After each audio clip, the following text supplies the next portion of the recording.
මැදිරිගිරි ඉස්සර ධම්මහඳුරෝ කැඳවුම්කරු අන්තර්ජාතික විද්‍යාලය භික්ෂු බල මණ්ඩලය අපි අද දවසේදී මේ විදිහට මාධ්‍ය හමුවක් ගන්න ප්‍රධාන හේතුව තමයි මේ වෙනකොට මේ වර්තමාන ආණ්ඩුව විසින් අරගෙන අවිල්ලා තියෙන නව අධ්‍යාපන ප්‍රතිසංස්කරණ අපි හඳුන්වන්නේ ඊනි අධ්‍යාපන ප්‍රතිසංස්කරණ කියලා. මෙන්න මේ ඊනි අධ්‍යාපන ප්‍රතිසංස්කරණ වලට සමාජ ලොකු විරෝධයක් ඇවිල්ලා තියෙනවා.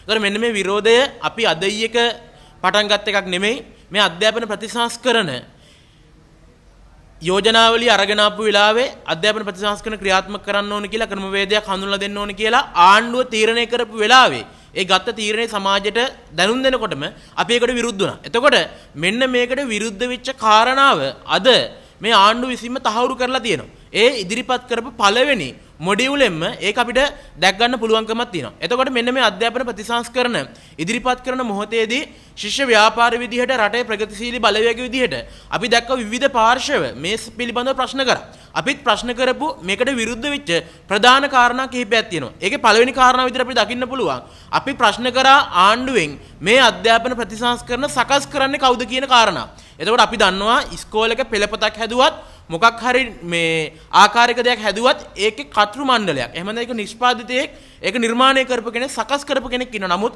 මේ ආණ්ඩුව විසින් ඉදිරිපත් කරපු නව අධ්‍යාපන ප්‍රතිසංස්කරණ මුවාවෙන් ගෙනාවු මේ ඊනි අධ්‍යාපන ප්‍රතිසංස්කරණ නිර්මාණය කළේ සකස් කළේ කවුද කියන එක උන්ට ඉදිරිපත් කරන්න පොහසත්කමක් හම්බ වුණේ නැහැ. ඒ වෙලාවද විවේචනය කරා මේක ආණ්ඩුවක් දැනුවත් නැතුව තමයි හදන්නේ කාගේ හරි ඕමනාවකට ආණ්ඩුව කඩේ යෑමක් සිද්ධ කරනවා කියන කාරණා. එතකොට අනික් කාරණාව තමයි මේ ඉදිරිපත් කරන අධ්‍යාපන ප්‍රතිසංස්කරණ වල වගකීම කවුද බාරගන්නේ කියන එක දිගින් දිගටම අපි ආණ්ඩුවෙන් ප්‍රශ්න කරන්න දුන්නා. හැබැයි ඒ කිසිම වෙලාවක ආණ්ඩුව මේකේ වගකීම ගන්න කවුද කියන එක නිශ්චිතවම ඉදිරිපත් කරේ නැහැ. ඔවුන් කිව්වේ අපි තමයි මේක කරන්න අපි මේකේ වගකීම් බාර ගන්නවා කියන කාරණාව. එතකොට අධ්‍යාපන අමාත්‍යාංශ ලේකම් අපි දැක්කා පහුගිය දවසක මාධ්‍යයට අදහස් දක්වමින් කිව්වා මේක අධ්‍යාපන අමාත්‍යාංශයේ අධීක්ෂණය යටතේ කරන්නේ ඒකේ වගකීම අධ්‍යාපන අමාත්‍යාංශයේ ගන්නවා කියලා. ඊට පස්සේ අද ඔප්පු වෙලා තියෙනවා මෙන්න මේ ඉදිරිපත් කරපු යෝජිත නව අධ්‍යාපන ප්‍රතිසංස්කරණ මුවාවෙන් ගෙනාපු ඊනි අධ්‍යාපන ප්‍රතිසංස්කරණ ආණ්ඩුවේ වගකීමක් ගන්න කෙනෙක් ඇති ඉඳලා නැහැ. ඒ වගේම තමයි ආණ්ඩුවේ අනුදැනුමකින් අධ්‍යාපන අමාත්‍යාංශයේ අනුදැනුමකින් තොරව තමයි මේක රටට ඉදිරිපත් කරලා තියෙන්නේ කියලා. ඒතකොට එන්නේ ඒකෙදි අපිට තවත් අහුරු කරගන්න පුළුවන් කාරණාවක් තමයි මේක සකස් කරපු පුද්ගලයා රටේ ජනතාව තමයි හරනම් CID එකට ගිහිල්ලා හෝ වෙනත් නෛතික රාමුව ඇතුලේ තීරණ ගන්නවා නම් එතනින් එහා පැත්ත ගිහිල්ලා මොනවා හරි විදිහක විරෝධතාවයක් එල්ල කරනවා නම් ඒ පිළිබඳව කටයුතු කළ යුත්තේ රටේ මහ ජනතාව කටයුතු කළ යුත්තේ අධ්‍යාපන අමාත්‍යාංශයට විරුද්ධව අධ්‍යාපන අමාත්‍යාංශයේ ලේකම්වරයාට විරුද්ධව මේ අධ්‍යාපන ප්‍රතිසංස්කරණ රටේ ජනතාවට රටේ දරුවන්ගේ අනාගතය විනාශ කරලා දාන ආකාරයට ඉදිරිපත් කර පාර්ශවවලට විරුද්ධව තමයි මෙන්න මේ විදිහට CID එකට හරි යනවා නම් මොකක් හරි කටයුත්තක් කරන්න ඕන විරෝධයක් දක්වන්න ඕන. හැබැයි අපි දැකපු කාරණාව තමයි මේක ඉදිරිපත් කරපු මිනිස්සයම මේක වක්කීම ගන්නවා කියලා කියපු මිනිස්සයම ගිහිල්ලා CID එකට ගිහලා පැමිණිලි කරනවා මෙන්න මේකේ නුසුදුසු ආකාරයේ ක්‍රියාදාමයන් කිහිපයක් වෙලා තියෙනවා. මෙන්න මේ විදිහේ අන්තර්ජාල දිගුවක් සම්බන්ධ කරලා තියෙනවා. මෙන්න මේ පිළිබඳව මොකක් හරි විදිහක මේ සමැදී පිළිබඳව ඇතුළත් කරපු පාර්ශ්ව පිළිබඳව කටයුතු කරන්න කියලා මේ මිනිස්සයා ගිහිල්ලා තමන්ට විරුද්ධව තමන් පැමිණිලි කරගන්න ආකාරයක් තිබුණා. මේක ඇත්තටම රටට විහිළුවක්. රටේ ජනතාවට හාස්‍ය සපයන්න එපා. මේක අධ්‍යාපන ප්‍රතිසංස්කරණ මුවාවෙන් ගෙනල්ලා තියෙන රටේ දරුවන්ගේ අනාගතය පිළිබඳව දැවැන්ත අර්බුදකාරී තත්වයක්. මේවා රටට සපයන විහිළු අපි අධ්‍යාපන අමාත්‍යාංශයේ වගේම බලධාරීන්ට අවධාරණය කරලා කියනවා රටට විහිළු සපයන්න සූදානම් වෙන්න එපා කියලා. ඒ වගේම තමයි අධ්‍යාපන අමාත්‍යාංශය මූලික වෙලා වගේම වර්තමාන ආණ්ඩුව මූලික වෙලා මේ සිද්ධ කරන්න යන්නේ අධ්‍යාපනයේ මලගමට පාර කැපිල්ල.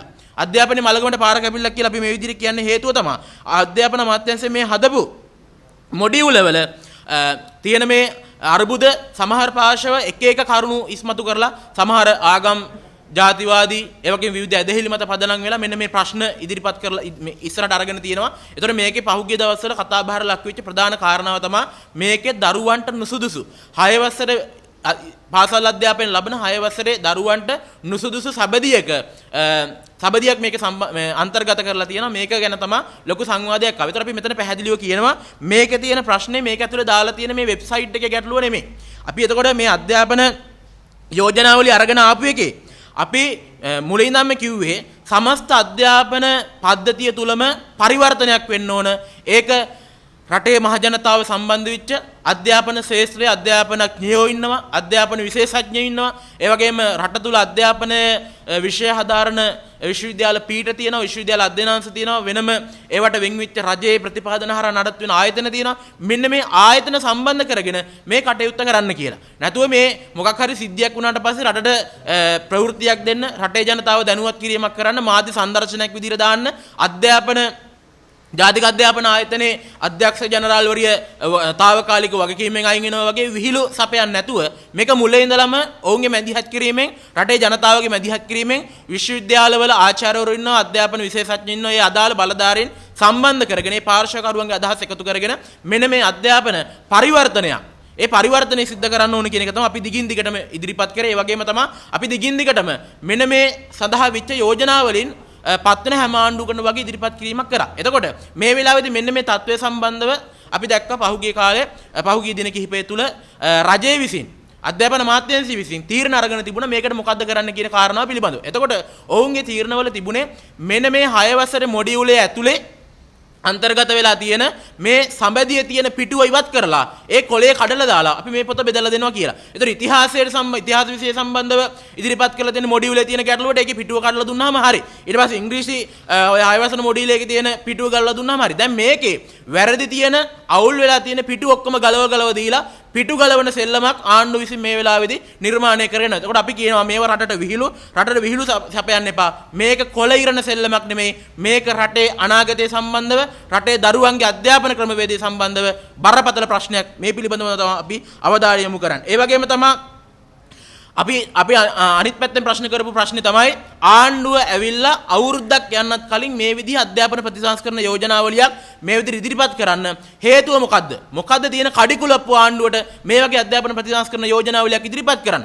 ආණ්ඩුවට තිබුණ මේකට මොකක් හරි විධිමත් වැඩපිළිවෙලක් එක්ක, දිගු කාලීන වැඩපිළිවෙලක් එක්ක සියලුම පාර්ශ්වකාරයෝ සම්බන්ධ කරගෙන රටේ ජනතාව ඉන්නවා, රටේ ශිෂ්‍යයෝ ඉන්නවා, ඒ වගේ විශ්වවිද්‍යාල ආචාර්යවරු ඉන්නවා, අධ්‍යාපන ශාස්ත්‍රයට සම්බන්ධ වෙච්ච පාර්ශව අධ්‍යාපනඥයෝ, අධ්‍යාපන විශේෂඥයෝ, අධ්‍යාපන විද්‍යාව පිළිබඳ මහාචාර්යවරු වෙන මේ වගේ පාර්ශ්ව සම්බන්ධ කරගෙන මේක ප්‍රගතිශීලී සංවාදයක් ගොඩනගාගෙන මේක ක්‍රමවත් විදිහට කරන්න තිබුණා. හැබැයි ආණ්ඩුවට මේකේ ඕන වුණා කඩිකුලප්පුවේ මේක දාන්න. අපි අහනවා හරියට මේ කඩිකුලප්පුවේ මේ අධ්‍යාපන ප්‍රතිසංස්කරණ යෝජනාවලිය ගෙනල්ලා ඉදිරිපත් කරන්න වෙච්ච ප්‍රධාන හේතුව මොකද්ද?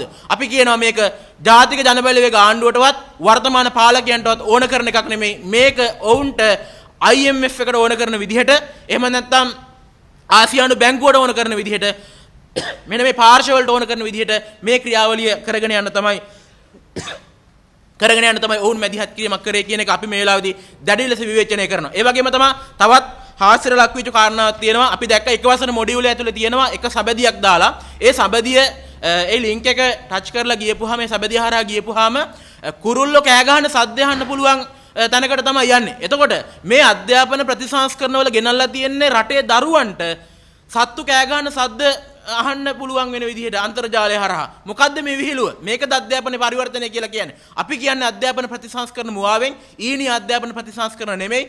IMF එකටවත් ආසියානු බැංකුවටත් ඕන කරන විදිහට රටේ අනාගත පරම්පරාව බිල්ලට දෙන ක්‍රමවේදයක් නෙමෙයි. සැබෑ අධ්‍යාපන පරිවර්තනයක්, ප්‍රගතිශීලී ගුණාත්මක පරිවර්තනයක් වෙන්න ඕන කියන අපි දිගින් දිගටම ඉස්මතු කරේ. එතකොට මෙන්න මේ විදිහට ලින්ක් එක පාවිච්චි කරලා යන්න. අපි දන්නවා ත්‍රිකුණාමලය අම්පාර වගේ දුෂ්කර පළාත් වලට ගිහපුවාම ඊට වඩා දුෂ්කර පළාත් තියෙනවා. ඒ ප්‍රදේශ වලට ගිහපුවාම මේ ප්‍රදේශ වලට අන්තර්ජාල පහසුකම් නැහැ. ඒ වගේම තමයි අපි දන්නවා අන්තර්ජාලයට පිවිසෙන්න පුළුවන් ඩේටා සම්බන්ධතාවයන් නැහැ. ඒ වගේ තියෙන අඩුපාඩුකම් තියෙන. මෙන්න මේවත් එක්ක ඒ දරුවන්ට මේ අධ්‍යාපන ක්‍රමවේදය මග ඇරෙනවා. එතකොට මේ ගෙනල්ලා තියෙන යෝජනා කරලා තියෙන ප්‍රතිසංස්කරණ යෝජනාවලිය ඇතුලේ අධ්‍යාපනය ගමේ දරුවන්ට තවදුරටත් අධ්‍යාපනයෙන් ඈත් වෙන, ගමේ දරුවන්ට අධ්‍යාපනයෙන් බැහැර වෙන්න ඕන කරන විදිහ ක්‍රමවේදයක් විදිහට අපි මේක දකිනවා. ඉතින් අපි යෝජනා කරන්නේ ආණ්ඩුවට මෙන්න මේ විදිහට පුංචි කරුණු ගැටලු විදිහට තිබුණාට මේවා පුංචි ගැටලු නෙමෙයි. මේවා පුංචි ගැටලු විදිහට පේන්න තිබුණා මේ පුංචි ගැටලු නෙමෙයි. මේවා බරපතල ප්‍රශ්න. අපි ආණ්ඩුවට අවධාරණය කරලා කියනවා මේ විදිහට අරගෙන ආපු වගකීමක් ගන්න බැරි ආණ්ඩුවත් අනුදැනුමකින් තොරව ඉදිරිපත් කරපු මේ අධ්‍යාපන ප්‍රතිසංස්කරණ ඊනිය අධ්‍යාපන ප්‍රතිසංස්කරණ යෝජනාවලිය වහාම හකුල ගන්න ඕන. ඒ සඳහා අකණ්ඩ ක්‍රියාමාර්ග ප්‍රමාණයක් අපි ශිෂ්‍ය ව්‍යාපාර විදිහට, අන්තර් විශ්වවිද්‍යාල භික්ෂු බල මණ්ඩල විදිහට, ඒ වගේම රටේ ජනතාව මැදිහත් කරගෙන, රටේ ප්‍රගතිශීලී බලවේග මැදිහත් කරගෙන දිගින් දිගටම මේක හකුල ගන්න තුලාවට මෙන්න මේ ගෙනල්ලා තියෙන යෝජිත අධ්‍යාපන ප්‍රතිසංස්කරණ මුවාවෙන් ගෙනත් තියෙන ඉනි අධ්‍යාපන ප්‍රතිසංස්කරණේ පරාජය කිරීමට අදාළ මැදිහත් කිරීම දිගින් දිගටම සිද්ධ කරනවා කියන එක මේ වෙලාවේ මතක් කරනවා.